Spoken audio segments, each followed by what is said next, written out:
New secret layer alert! New secret layer alert! New secret layer alert! What the heck? Spoilers! Spoilers!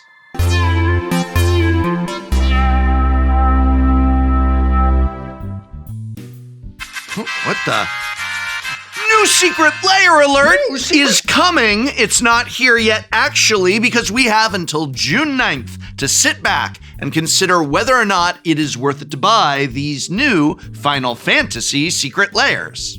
And so we can at last relax, and ask ourselves the question, what is the sum financial value of these cards, and are they worth the price being charged? Do we like the artwork, and does that itself have value? If it's called Final Fantasy, why are there so many of them? Why do literally zero outside IPs have any interest in using Magic the Gathering characters in their own games? Are we just a walking advertisement at this point? Why is a new PlayStation 5 less expensive than a collector booster box of Magic the Gathering's Final Fantasy set? Did you see the season finale of Shuffle Up and Play? And if not, why not?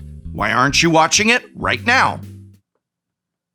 Well, this video will be answering some of those questions as we do a financial analysis of these upcoming drops, which, while not the only way to determine value, is still helpful information nonetheless. Of course, the best value for a secret layer is free, which is why I'm giving away over half a dozen secret layers on my next Whatnot stream 1 week from today and tomorrow on Saturday, the 31st at 11 a.m. Eastern. That's right, Eastern. We're doing an Eastern time zone to mix it up on Whatnot, sponsor of this video. Whatnot is just like if Twitch and eBay had a baby. People are able to stream themselves selling items either at auction or even just buy it now prices in a store. My own Whatnot store has signed TCC playmats, limited edition t-shirts and hoodies, and a plethora of other cool items. And right now, if you create a brand new account via www.whatnot.com/invite/Tolarian College, you'll get a $15 credit to spend on my store in any store. It's a $15 credit to buy Magic cards. That's pretty sweet, right? And in addition to that $15 to spend on Magic product, I'm giving away over a dozen secret layers on my next stream, from Marvel to Lorwyn to everything in between, giving them away this Saturday the 31st. So tune in. Let's hang out. Let's talk about Magic. Let's give away some cool items together. There might even be a few secret surprises that I throw in to sweeten the pot, so you best tune in. And yeah, claim your $15 free credit when you create a new account via whatnot.com/invite/Tolarian College, and I'll see you this Saturday morning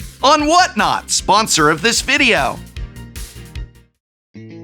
Before we even get to the secret layers, there's some changes to promos and bonus cards that are worth exploring. The promo being offered with the Final Fantasy Secret Layer drop is a Gilded Lotus. This is included, quote-unquote, with purchase of select bundles, and though both beautiful and functional, is only worth about 91 cents in foil if you don't care about artwork. Whenever you buy any one of the 3 secret layers for Final Fantasy, you'll get either a bonus card or a rare bonus card. Each of these comes with a corresponding layer drop, and of the normal bonus cards, your choices are Feed the Swarm, a card worth 15 cents in non-foil and $1.41 in foil. Silence, a $7.66 card in non-foil that's worth, wow, $24.74 in foil. I used to love this card in Modern. Shut up, I'm doing things. And Forge Anew, which is worth only $2.17 in non-foil and $3.10 in foil. This is actually Forge Anew's first reprint. But never mind those cards, because one of these rare bonus cards may replace the normal bonus cards in any of the Final Fantasy Secret Layer drops. Of course, no drop rates or other odds have been revealed, so I would not consider the value of these cards too highly when making a choice about purchase. Nonetheless, you may receive as a rare bonus card Solitude, reskinned as Yojimbo, Subtlety, reskinned as Shiva, Grief, reskinned as Anima, and Fury, reskinned as Ifrit. There's also a chance at Endurance, which has been reskinned as the Magus Sisters. For these pitch elemental foils, this is actually their first reprint that isn't a special guest. But as you can see, the main value is Solitude, which is about $20, and Endurance, which is just around $10, with Subtlety, Fury, and oh my god, Grief is $1.27? Yeah, I don't know if these really were the best selections for rare bonus cards. But hey, maybe you don't need big financial value when you see what some of these secret layers have included.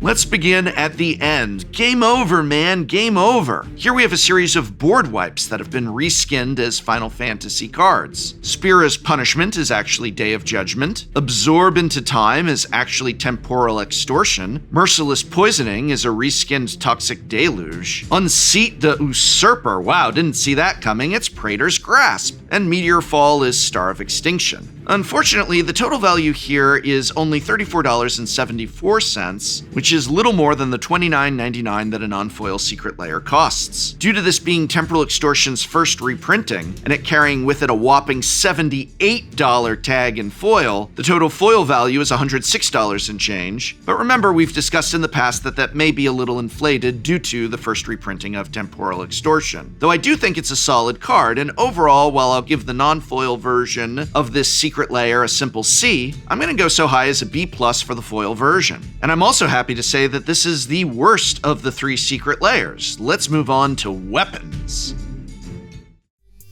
Here we have 5 weapons that have been reskinned as Final Fantasy cards, with Yuna's Sending Staff actually being a Staff of the Storyteller, and this is its first reprint and first ever foil printing. Exciting! Clive's Invictus Blade is actually one of my favorite commander cards, Blade of Selves, which was originally printed in the famous Cassetto deck.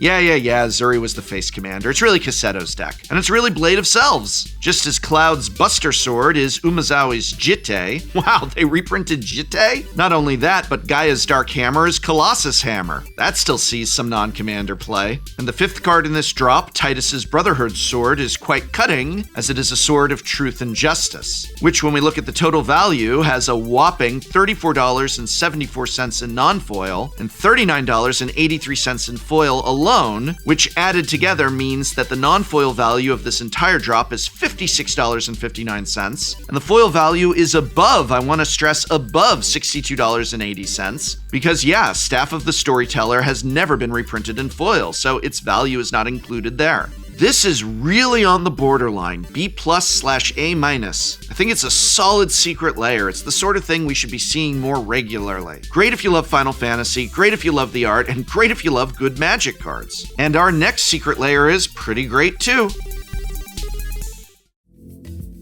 While the theme for Secret Layer Final Fantasy Grimoire is maybe not as cut and dry as board wipe spells and weapons, it's still a pretty impressive selection of cards. We've got Cyclonic Rift, reskinned as Hope's Arrow Magic. Oh my god, Cyclonic Rift in a Secret Layer? This by itself is a $35 card. They're asking $29.99 for the Secret Layer. Like, everything on top of this is gravy. I'm sure it's going to be a bunch of low-value cards like Heroic Intervention.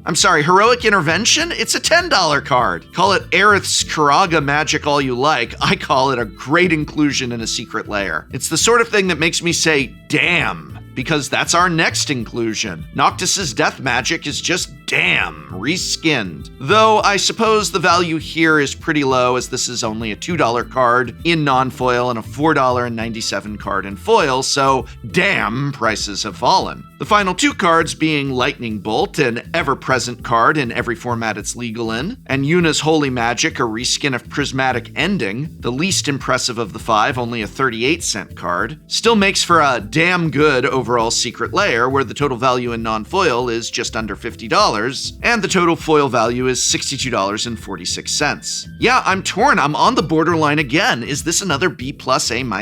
It could use just a little more oomph. I think that Prismatic Ending is the weak spot. That's holding it back, but it's still a great secret layer, great inclusion of cards, and who knows, maybe you'll pull a Solitude as your bonus rare card.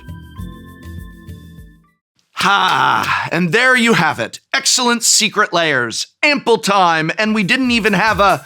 No, wait. What's that sound? It can't be! It is!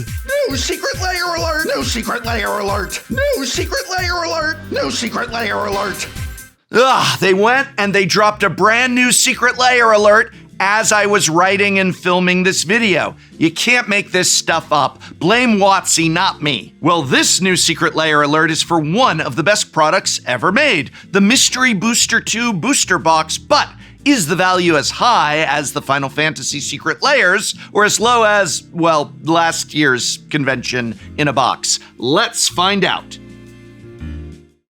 One of the most unbelievable things about this brand new Festival in a Box is not that it's got great value, which it does, and I'll explain about that in a moment, but it's that Wizards of the Coast stayed at the lower price. They're not charging $249 for these anymore, thank goodness. We went back to $199 with Festival in a Box Chicago and stayed there. Good job, WotC, resisting the urge. And it comes with one of the greatest products, well, ever, Mystery Booster 2, an entire booster box. If you haven't already seen my many videos on Mystery Booster 2 explaining why it's one of the best products ever made, well, they'll be linked in this video's description, but trust me, Mystery Booster 2 is an extraordinary product, and the only way to get it is through Festival in a Box or by playing in events at a Magic convention. The market value is actually somewhere in the vicinity of $260 on the secondary market, which means right off the bat, this Festival in a Box is worth its $200 price tag. But just look at all the other stuff included in the Festival in a Box drop. You get a Slay the Day secret layer, which comes with rainbow foils of Marwyn the Nurturer, a nearly $10 card. Lysa, Shroud of Dusk, a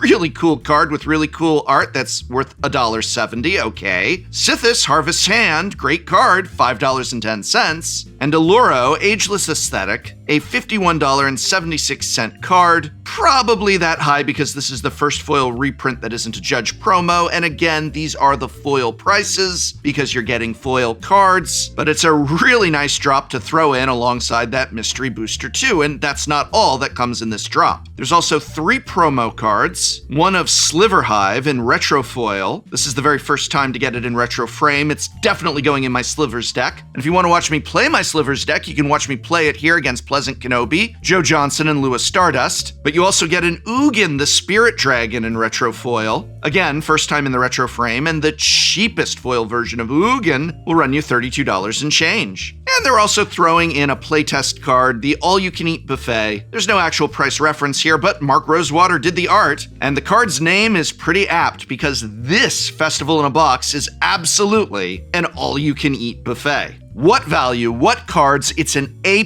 from me. The cards alone, not counting Mystery Booster 2, are $148.50 in value, and the sum of all of these cards, plus Mystery Booster 2 at its current market value, means you've got $408.50 worth of value here. It's stunning, it's spectacular, it's the superlative, oh no, it's sold out. It's sold out immediately because it's not print to demand anymore. Come on, Wizards of the Coast, what are you doing to me here? You know, it is time to return to print to demand for secret layers. They're great products sometimes. They are often at least well-intentioned, but always they are in need of being made available to everyone who wants to buy. As we see this current convention in a box, I just can't help but wonder why. Why not let everyone who wants to buy it be able to buy it? It's great value, and also there are benefits to it being printed to demand beyond just getting it in the hands of everyone who wants it, which by itself is a great benefit. The prices of Mystery Booster 2 on the secondary market are quite high because it's an amazing product that is amazing to play. And if you are at a Magic Con and you have the opportunity to play in a Mystery Booster 2 draft, you should definitely do so because it's great. It's one of the best products ever made. But if the only way you can get it is through a secret layer that sells out instantly, or attending a Magic Con, which not everyone can do, there might not be one near you, or you might not be able to attend for other reasons, well, that's a bummer, and that's what Convention in a Box is for. But also, if it was print to demand, there would be more of it and the price would go down. At $200 a secret layer, well, I don't know that these would stay at $260. They might be made more affordable on the secondary market for people who miss the drop. And thus even more of them can get into even more people's hands. It's something that benefits everyone. And keep in mind, Wizards of the Coast is still selling product to even more people. I mean, if it was print to demand, they'd have made more money off of this, right? So I just don't understand it, and I just think that we need to see a change, back to the old system of print to demand. We went back to the old price. We went from $250 for the less valuable convention in a box to $200 for the more valuable one. So let's go back to print to demand as well. But that, of course, is just my opinion, and now I want to hear from you. Are you picking up these new secret layers? Were you able to get a convention in a box? Would you like to see us return to print to demand, or do you like this current system? Let me know in the comments below. And remember, I am giving out a dozen secret layers on my next Whatnot stream, and everyone who creates a new account gets a $15 credit to spend on products in my store or anyone's store. It's $15 worth of magic stuff or whatever you want to buy on Whatnot, wherever you want to spend it. So just go to www.whatnot.com/invite/Tolarian College and tune in next Saturday, not tomorrow, but a week from tomorrow, for my Whatnot stream, and maybe you will walk away with some free magic product. And thank you, Whatnot, for sponsoring this video.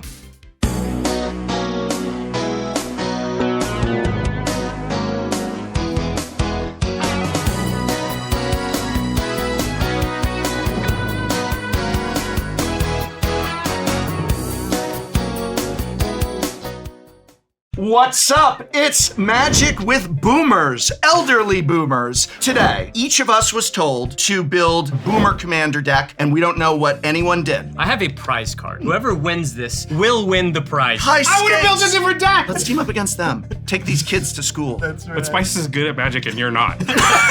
Flame tongue Kavu. Oh, good old fashioned. There we go. Illusory terrain. I'm playing Omnath, and I only have access to blue mana. Commander is supposed to be about having fun with your friends. I'm having fun! Are you not having fun? It's like a 7-tiered nacho dip. That's how I build my decks. Maybe don't be so antagonistic all the time. I feel like I'm too young for this pod. Gosh. I don't get these.